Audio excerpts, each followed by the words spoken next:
My name is Will LeBlanc, and what I'm doing these days is teaching Yin Yoga. I would say probably the primary reason is because I personally benefit and love it so much, and I get to actually experience people benefiting from doing it. I've seen amazing results with people. You know, I have been teaching Yin Yoga exclusively since about 2003. And have worked with people, you know, ages 10 to 12, 13, 14, and I have students in their 80s and a couple in their 90s. So it's a practice that is accessible to anyone, no yoga experience necessary, and gives people the opportunity to address, you know, the way that they're holding tension, like I said, whether it's primarily psychological or emotional, into the physical body. So it's the kind of practice where you can see benefits and results in people very, very quickly. Very often after just a couple of classes, people report, you know, I'm sleeping better, this thing in my hip is feeling better, I was more relaxed in many ways. So yes, the benefits are, you know, are just part of the thing that I really enjoy about it. The Yin practices are meant to relax the muscle and get into the fibers that are really keeping everything tight. So the relationship between muscle and fascia becomes the point where we make a distinction. So Yin is meant for us to then work into those fibers, to work into the connective tissue of the body, not to stretch muscle, not to work muscle. And it can be rather uncomfortable. So we use the bolsters and the props so we can personally control and modify the amount of discomfort into the body. We're actually using the bolsters and the yoga posture, the form, to actually create compressive force into these areas that are holding the tension. In Yin, the alignment is very individual. And the reason for that is because everyone's skeleton is different. All the skeletal variations, all of our various tolerances, and the amount of pain receptors that we have. So when we come into a Yin Yoga pose, we're just approaching the discomfort. And the stages are to approach the discomfort, kind of lean into it, then to take a few moments to assess whether it's appropriate for you, and you want to stay there, or to withdraw a bit and to back off a bit. So you're finding a very personal, intimate place in the pose where you're feeling something, could be uncomfortable, you're not so deep you're going to hurt yourself, and then you make the decision where you're going to hover. The benefit, you know, technically is what we call mechanical transduction, okay? So that's just a fancy way of saying we're using compressive force to press into areas of the body that are restricted. And when we're pressing into that, we're pressing into the actual fibers of the body that have become tightened and misaligned, like knots of the body. And the idea is that the pressure then starts to activate the cellular activity to start to open and release. It starts to hydrate them, it starts to loosen them. So very different than a muscular stretch where we're just trying to kind of elongate it. We're just trying to elongate it and then come back. Nothing wrong with that, but the fascial covering doesn't get affected because fascia responds to very, very long-held compressive force. So what we're really doing is we're pressing in, we're holding it, we're stressing into the body, and then right underneath the envelope of the skin, the tissues, the fibers, the cells are starting to respond. And then that's the system that starts to open. Then ultimately it gives the muscles more room to breathe and elongate. So that's really technically what we're doing. And then it affects range of motion, flow of qi, all sorts of things in the body. Basically, there's 3 reasons why we use props in Yin Yoga. Yeah. So the first reason is to be able to relax the bones and the muscle. So if we're not in the context of muscle, we don't want to stretch the muscle like we would in a yang practice. We want to relax the muscle. So bone, muscle, we use the props to relax the muscle relatively. So once the muscle starts to unengage, and then we bring the force of the yoga pose into it, we're going to target more of the fascia, more of the fibers of the connective system. So that's the first reason to use bolsters and props in yin: relax and support the muscles and the bones. The second reason is to allow you to personally control the amount of body weight that you put in. So if we're coming forward and I have a significant amount of torso weight and I'm feeling it in my hamstring, maybe I don't want all of this torso weight creating this pressure in my hamstring. So what I do then is I skillfully use the bolster to modify how much intensity I apply. And then we either hover there, or we back off and put another bolster if we need to back off, or we remove the bolster if the body invites us to go deeper and we can tolerate that intensity. So the bolsters are like a way to modify and moderate the amount of intensity we put in to the body. And then the third reason we use bolsters in yin is to actually create the compression. So some of what I'll be showing you is we're actually using the bolster to apply compressive force to the body. So the yoga pose, yes, but then the addition of the yoga bolster allows us to go into places we wouldn't normally be able to go. Well, you know, I could just go on all day about the salamander because it's so versatile. One of the things I like about it is the size. So the size is very compatible with the lumbar curve, yeah? So I like that about it. I like that the amount of filling can be shifted. So I can do things with poses where I can move the filling in and go a little bit deeper, or somebody is having a challenge with intensity and we can move some of the filling out and lessen it. So it's very versatile in that way, and it works very well with the larger bolster. So the two are just super, super compatible. So we can use the versatility of the salamander in, I mean, I'm going to show you maybe a dozen ways to use it today, but the applications go far beyond that. One of the most important things when you're beginning to work with the bolsters and yin is to understand what it means to be intuitive with the body. Yeah. So when people first come into a yin practice, there's often a hesitation in, well, what am I supposed to do? What is this pose supposed to look like? What should I be feeling? All this list of shoulds. And so by using the bolsters properly, it gives you an opportunity to kind of move a little bit and adjust and really listen to your own body. In yin, we're really opening up to the quality of being receptive and being open, but being open to one's own individual, unique intuition. So that's very, very important, and the bolsters allow us to do that because I can have a class of 25 people at all different ranges of expertise or comfort in their body. So I can have someone that's 80 years old and stiff and brittle, and someone that's 20 years old and has been doing yoga for 5 years. And we can use the bolsters to bring them both to a place of equilibrium. And they can both listen to their body in a very intuitive way. So that's what we want to really appreciate the use of the bolsters, is that it allows us to enter into more of an intuitive space with our body. So let's begin the demonstration of the use of this large cotton-filled bolster and the small salamander bolster to support your yin yoga practice. We're using these bolsters not as a definitive universal alignment, but really to support the intuitive awareness of your body, to help you ease into the weight, support the weight. So really my encouragement is to be creative with them and be intuitive with them. So what I'm going to do is I'm going to go through some real foundational uses of these bolsters that you can incorporate into your own practice, into your teaching. The applications are really infinite with these bolsters. So the first thing we're going to do is work into the ankles. So we're going to take the big bolster and come forward and just really just relax the knees on the bolster like this. So we're not curling the toes under, my toes are nice and straight, and right now I'm easing into the arch.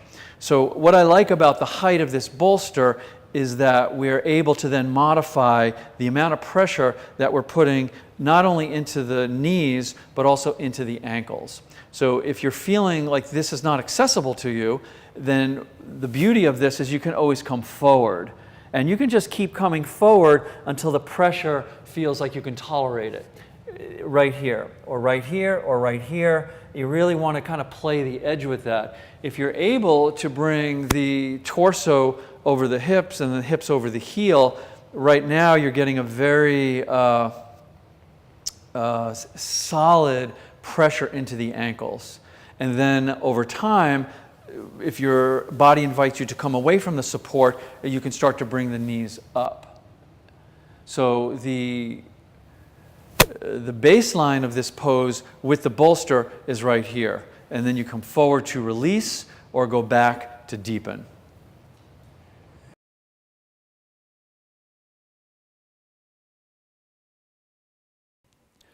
Let's talk about a forward bend next. So our very basic butterfly pose in Yin is a lovely soft forward bend, but oftentimes the knees and the hips will inhibit softening into the lumbar spine. So the way that we use the bolster here is to just very simply bring it under the knees.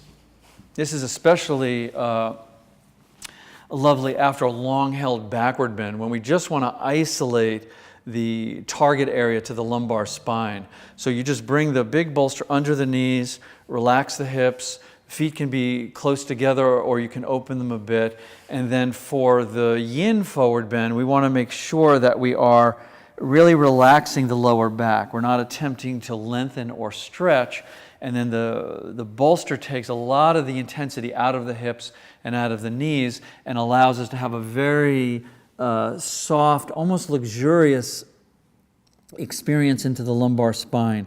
You want to allow the weight of the head to enter into the upper spine and then just relax into it for whatever time you're holding. Very gently start to roll up through the spine. And just remove the bolster, straighten out the legs, let the knees breathe, and just take a rest before we move on.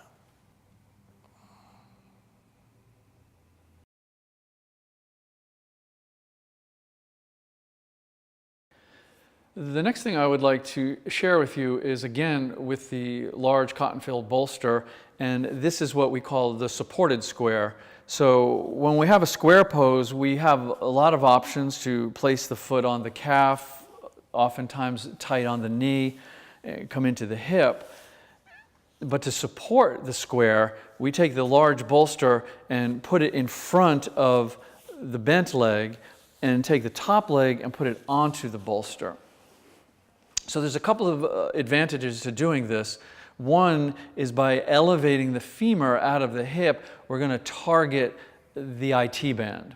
So the large band of fascia coming out of the glutes up into the knee, we're also going to stretch and open into the piriformis. So very, very therapeutic to do to keep us away from sciatica. So again, this is not a universal alignment. You have a lot of options here. One of the things I like about using the bolster is that we can angle the leg open a bit. So if the knee feels a little tight or the hip feels a little tight, feel free to angle this. So open it a bit if you need to open it, close it a bit if you need to close it. This supported square, it may feel a little unfamiliar at first, but that's really part of what we're exploring in Yin, is unfamiliar parts of the body. So set the leg on top of the bolster, make any adjustments that feel appropriate to your body, and then again, we want to relax the shoulders, relax the weight of the head, soften and round the lower back, and just very gently and very intuitively approach where you're feeling discomfort.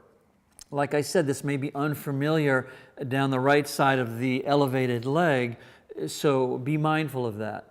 Once you find a depth that feels appropriate for you, then find a comfortable place for the hands, wherever they feel most supportive, and allow yourself to gently relax into the pose.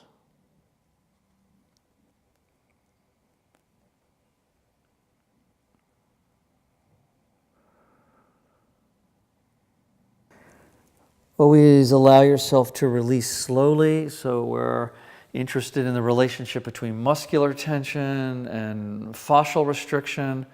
Once you're up, you can relax and take a breath. You can remove your bolstering. Always nice after bent knees to straighten them out, let them relax and breathe, maybe wiggle a bit, and then we would lie down.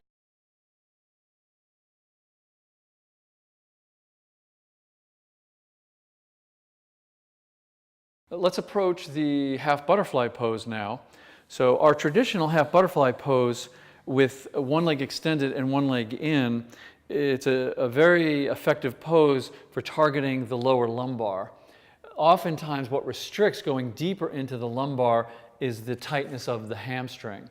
So what we're going to do is we're going to use the salamander and we're going to put the extended leg under the knee, and we're going to bring the bent leg up onto it. So this is two things it's going to do. It's going to release some of the tension in the hamstring to allow you to go deeper into the lumbar, and it's also going to allow you to explore the connection of the IT band and once again the piriformis. The thing to remember with this pose is we do not need to bring the forehead directly forward, hips and shoulders. Intuitively let the weight of the upper body come forward. Yeah. So if you're able to allow yourself to come down to rest on the arms and hands, this is a good place. If you're feeling like there's some tentativeness or some discomfort that you do not want to go past, then you also take the big bolster. So the big bolster is always beneficial to let this torso weight rest. So we use the big bolster to feel supportive and safe on whatever level we're coming to. And then if at some point you're in the pose and your body's inviting you to go deeper, then you just remove the larger bolster and sink into whatever depth you're invited to be.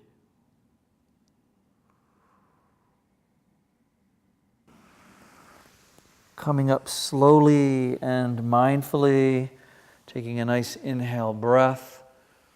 You can remove the bolster, straighten out that bent knee, and take a well-deserved rest.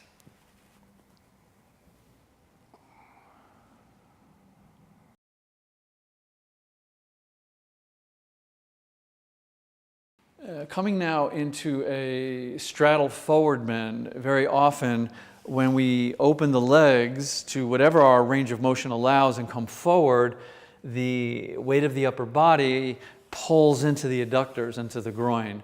And how to modify that weight is often challenging if we're not having the range of motion to come more forward. So using the round bolster is very, very effective here. And there's a couple of ways that you can use it. You can either tuck it in and bring it into your belly and relax your arms on it this way.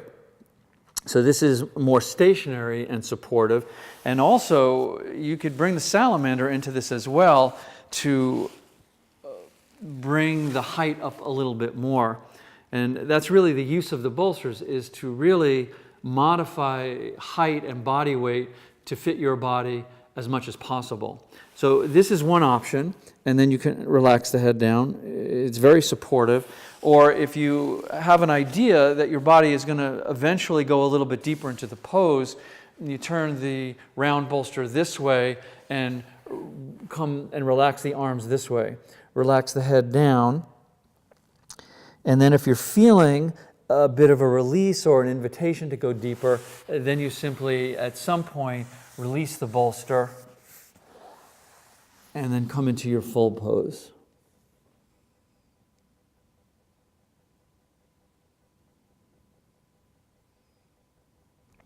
If at some point you feel like you're in too deep, and this goes for any of our positions, the bolster is always available. You just pull it back and support yourself, make a valid adjustment, and then go back into your pose.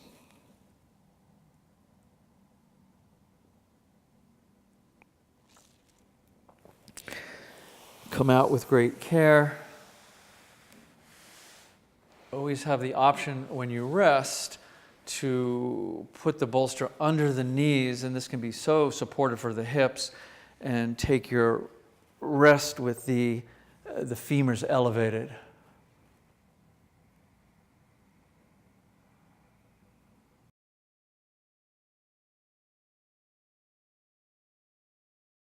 Let's move into some backward bends, and the most important thing with a backward bend is really making sure that the initial intensity is not such that you're going to either injure yourself or be distracted by the discomfort. So using the bolsters is very important to get a depth that is appropriate for you.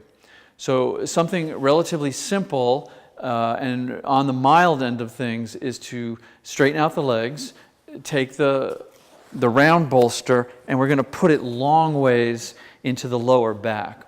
So the tendency when we come back is for the bolster to slide a bit, and then there's a gap between lower back and bolster, and we don't want that gap. So the best thing to do is to hold the bolster in and kind of tuck it into the lower back.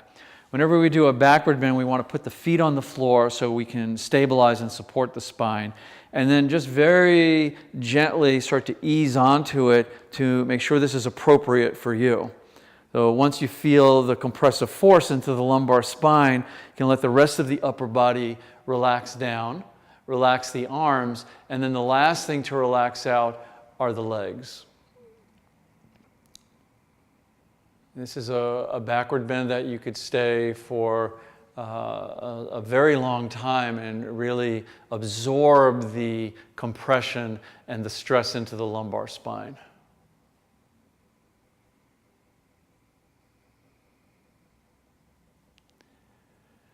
Good. And then to go a little bit deeper, if we wanted to then transform this simpler backward bend into the full saddle, which will accentuate the lumbar in a much deeper way, what we would then do is we would bend both of the knees back. So here's another intuitive use of the bolstering. If your knees and your quadriceps are very tight and you're uncertain whether you can go into the full saddle in a backward bend, then what you simply do is you simply bring the bolster underneath the hips. So this will give you some time to let the knees and the quadriceps acclimate to going back. So spend as much time as you need here. Make sure you feel safe in the knees and the quads and the hips. And if and when you do, then you release the bolster out.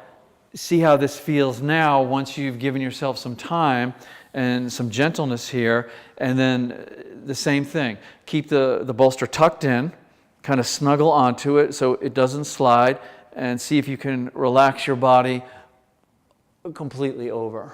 Go into the full saddle in a backward bend, ultimately leading to do it without the bolster, but the bolster makes it safe and much more accessible than it otherwise would be. Good. And then we have a third option. So what we've done is we've now done a relatively mild depth, and we've done a relatively intense depth with the knees bent back in the full saddle. So now we're going to combine these two bolsters, and they combine very, very well.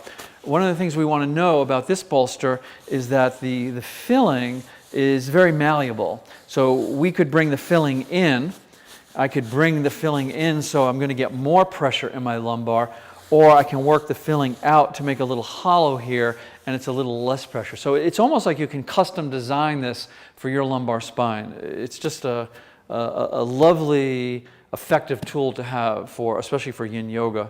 So what we're going to do with this is probably one of my favorite backward bends, is we're going to bring the large bolster in. We have it long ways, and we're going to place this bolster right over the end of it. So it's right on the end, and then we're going to come back and again snuggle the lumbar spine in. Always want to hold it in so it doesn't slide.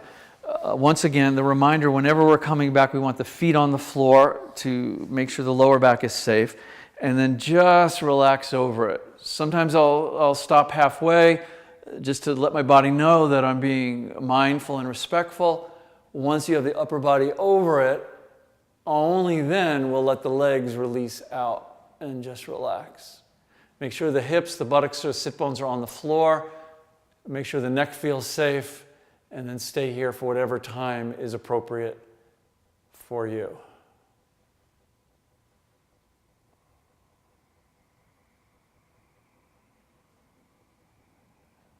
And then depending on the intensity of the backward bend, always a very intelligent thing to just roll off. And especially if you're holding this for a long period of time, we want to roll off and maybe come into fetal pose and just take the time here to let the lower back release and soften so we don't run into anything unsafe.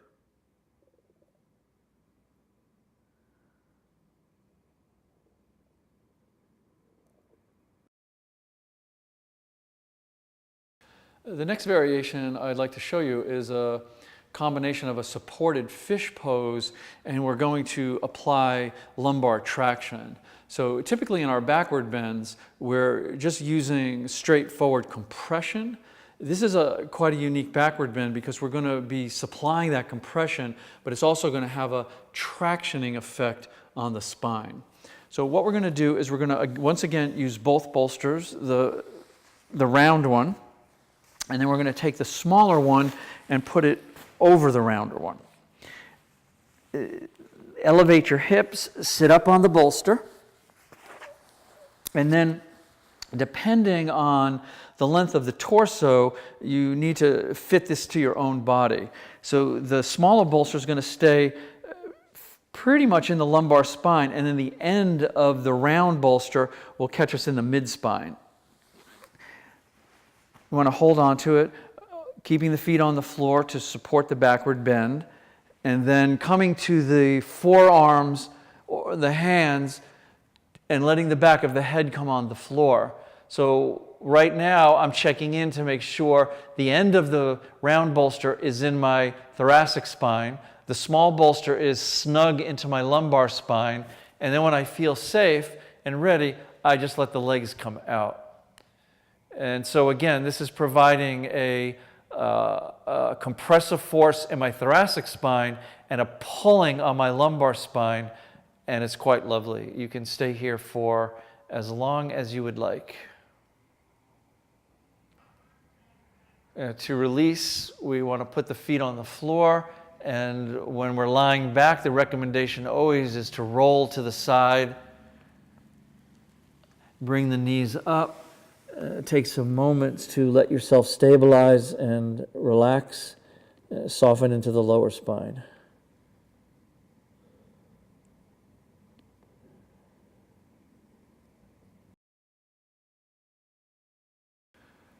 Moving into more backward bends, now specifically into the lumbar spine, we're going to use the salamander.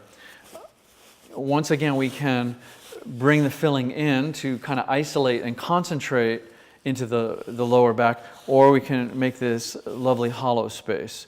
So what we're going to do is we're going to put this in the lumbar spine, and again, bringing it in so it doesn't slide, keeping the feet securely on the floor, holding it in place, coming to each elbow, and then typically what happens when we come back like this is the pelvis will tilt back, the buttocks will come off the floor. So we want to make sure we're having the hips on the floor for support. Once the upper body is secure, then we let the lower legs open. So this is a relative amount of pressure into the lumbar spine, and this is a good thing to feel, and we can stay here for an extended period of time. If you would like to go a little bit deeper, then what we would do is we would keep one leg extended and bring the other leg up into a half butterfly position. So what this is going to do is the weight of this leg is now going to pull you in into the right part of the lumbar. Left part is released a little bit, and this is allowing us to concentrate. And we can stay here for however long you need to. If this gets a little bit too intense, to release it, you can not only open this leg, which releases it, but if you bring the opposite leg up, this then releases this side here. So you have a great many options in how you configure the basic pressure with just both legs out.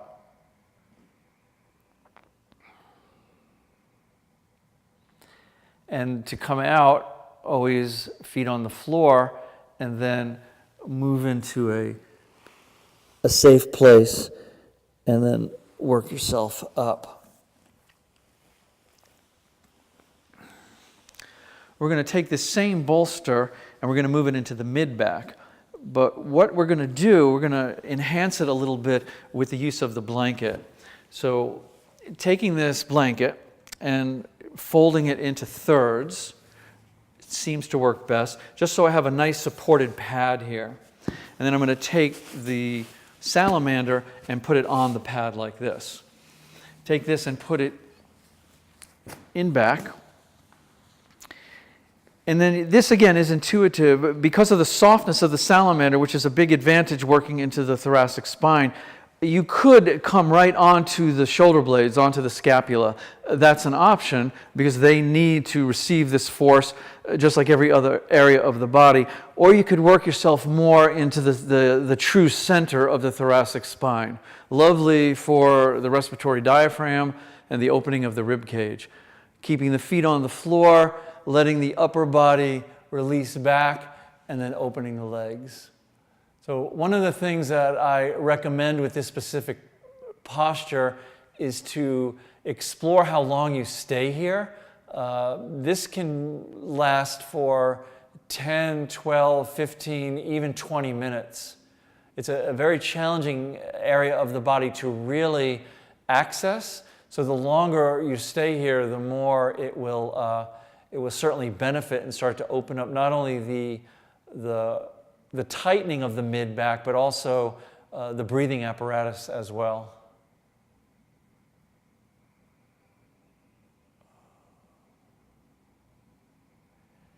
And then to release, feet flat on the floor, rolling to the side, coming into a safe supported position.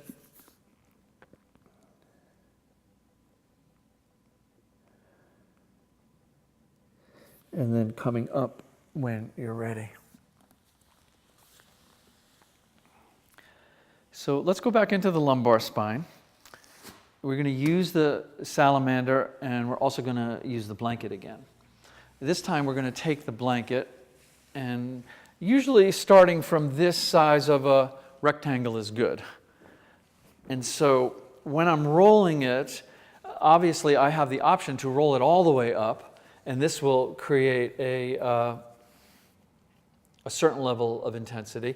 Or I could even just go halfway, or I could go part way. So again, this is the beauty of working with these bolsters, is that the way you use them is only really limited to your imagination and creativity. So I'll go about halfway. And what I'm going to do is I'm going to have my roll, and then I'm going to take the salamander and I'm going to put it over the roll like this. So don't make the mistake of just putting it over the bolster in any way. We want to have one end of the bolster really, in a way, touching the floor. So we have this nice curve here, and this is going to really support the hollow of the lumbar spine. Yep. So once you have this, then you can get in front of it. Again, sit on the floor, hold everything in place, and then slowly work yourself over this. So this, you'll feel this the shape of the lumbar following the shape of the salamander, and then bring the upper body down.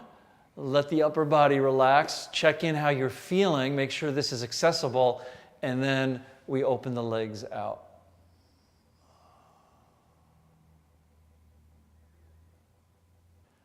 Feet come back to the floor, and then just safely roll over to your side, curl up in a little ball, and then you have the option always to either to stay rolled up. This is a nice counter to the backward bend that you did, or certainly remove the bolstering and take your little mini Shavasana this way and relax.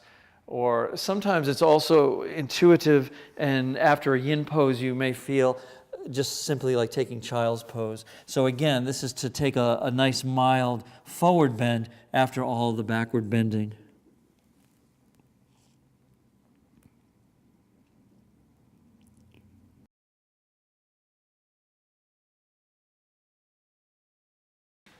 Working now into the pelvis and the psoas.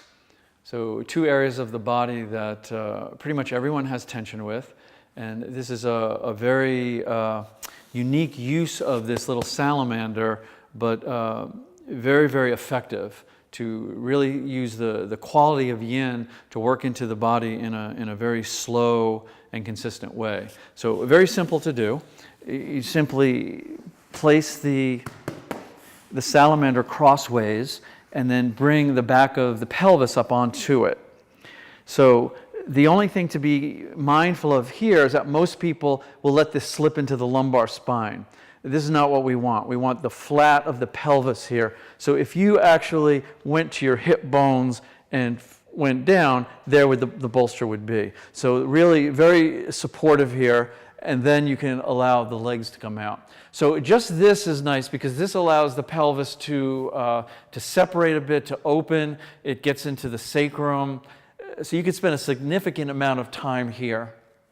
Then, if and when you're ready, to keep the upper body grounded right where it is and to walk the heels over to the right side of the room. Is just as far as your range of motion will allow. And this now will start to pull on the psoas on the left side of the body. And then to take this even a little bit deeper, you simply take the left ankle and cross it over to the right and then just relax.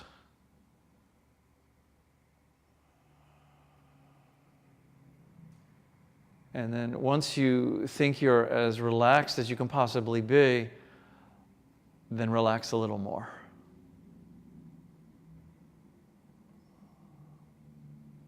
You can uncross the ankles when you've reached your time. Make sure you walk the heels back to center, a nice stable spine, and then do the other side. A nice way to come out of this, instead of rolling off, is to bring the knees up, pull them in a bit, and have a little bit of sway. So this is just very, very therapeutic into the torquing, the tightening, the discomfort that most of us have in the pelvis. And then you can just release the bolster out from under and take your rest.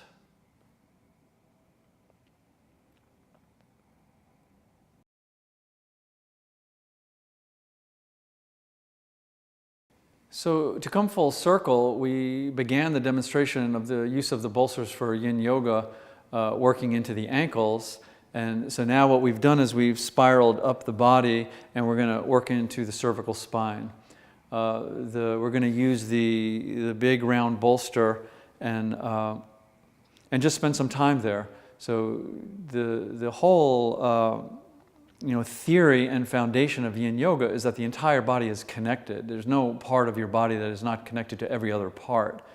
So working in the ankles and working up through the body, it really has a sense, especially for the physical body itself, to spend some time up into the cervical spine in a very yin, slow, conscious way.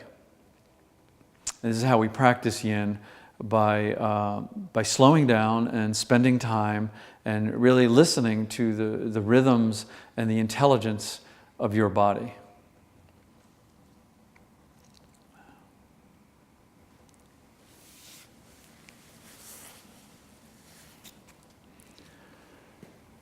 We're going to work into the upper cervical spine using the round bolster.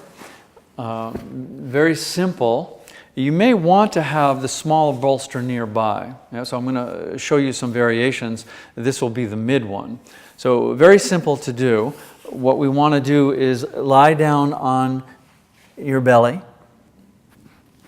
And we're going to place the right ear on the bolster. The important thing about this is not to put the shoulder on the bolster, but to let the right arm relax down. So there's no shoulder on the bolster, and then the weight of the shoulder will pull you into the neck. Let the lower body relax and just sit here for as long as you want. So if you want it to come deeper, this is where we use the combination of the bolsters. You can use the salamander on top of the round one and do the same thing. Again, the weight of the shoulder pulling you into the neck twist. If you wanted to go a little more shallow, you could do the same thing with just the salamander.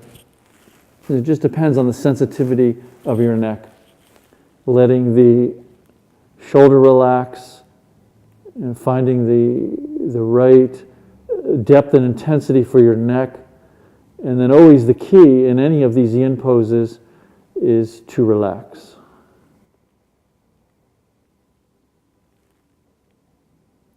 When you've held for time, you can remove the bolster and either allow yourself to relax on your belly, or you can turn over and relax on your back.